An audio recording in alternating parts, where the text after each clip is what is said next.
लेकिन इसका यह अर्थ नहीं कि हर जगह गुरुजी सरल ही होते। एक गुरुजी ऐसे विलक्षण, उनके दो चेला बड़े मक्कार दोनों।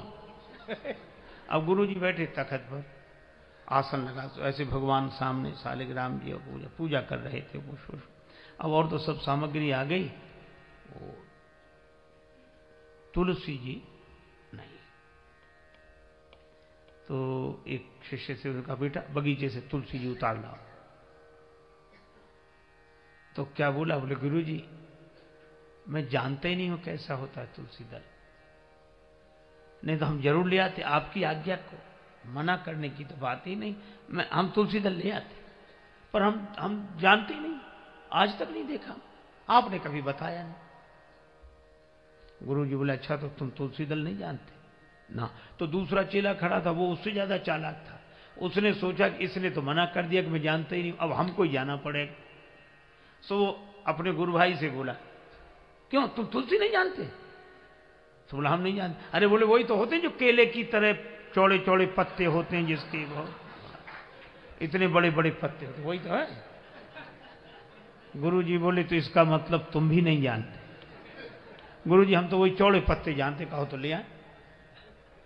गुरुजी ने कहा नहीं वो तुलसी जी नहीं होती, तब तो सरकार आपको ही कष्ट करना पड़ेगा, हम लोग तो कोई। और गुरुजी ने कहा कि हम आसन पर बैठ गए हैं, हम उठ नहीं सकते, और तुलसी जी के बिना भगवान की पूजा हो नहीं सकती, और तुम लोग तुलसी जी जानते नहीं हो।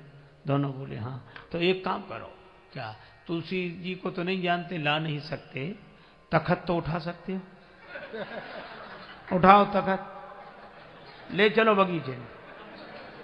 अब दोनों सोचेंगे इससे तुलसी जी ले आते तो ठीक था।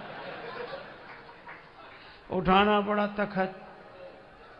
अब हाँफते करते किसी तरह बगीचे में तुलसी जी, हाँ यहीं रखो, गुरु जी ने बैठे बैठे तुलसी जी उतार, फिर वहीं ले चल। वहां पहुंचने पर गुरु जी ने पूछा कि बेटा तुलसी जी भूलोगे तो नहीं? कान पकड़ के बोले एक जन्म की कौन कहे, 7 जन्म तक नहीं भूलेंगे।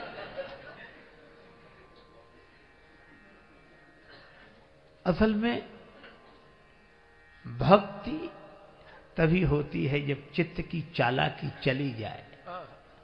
मन क्रम वचन छाड़ी चतुराई, भजत कृपा करी हई रघुराई।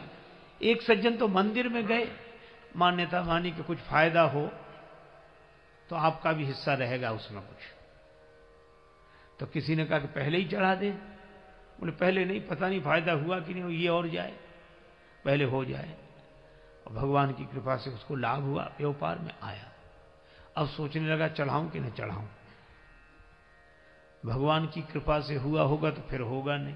फिर मन कहे कि इसमें कृपा की क्या बड़ी चांस की बात है ये, तो क्या करें, चढ़ाएं कि न चढ़ाएं, चढ़ाएं कि न चढ़ाएं। फिर सोचा चढ़ाई दे। तो अब सोचने लगा कितना चढ़ाएं।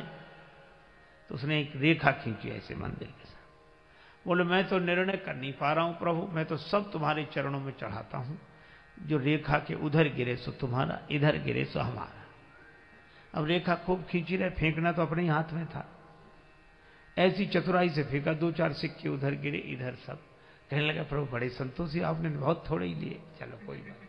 समेट कर चलने लगा। उसके पीछे उससे भी ज्यादा चालाक आदमी खड़ा था। कहने लगा भगवान मैं इसकी तरह नहीं हूं जो ये रेखा खींचकर तुम्हारे अपने बीच में भेद पैदा करूं। उसने रेखा ही मिटा दी।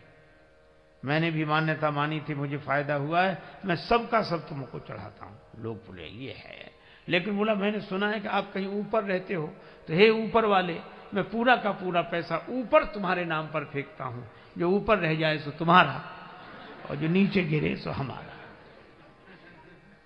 क्या भक्ति हो रही है। इसलिए मैं कहता हूं प्रार्थना को प्राणवान बनाओ, और भाव ही प्रार्थना का प्राण है। हमारी प्रार्थनाएं परंपरा रह गई।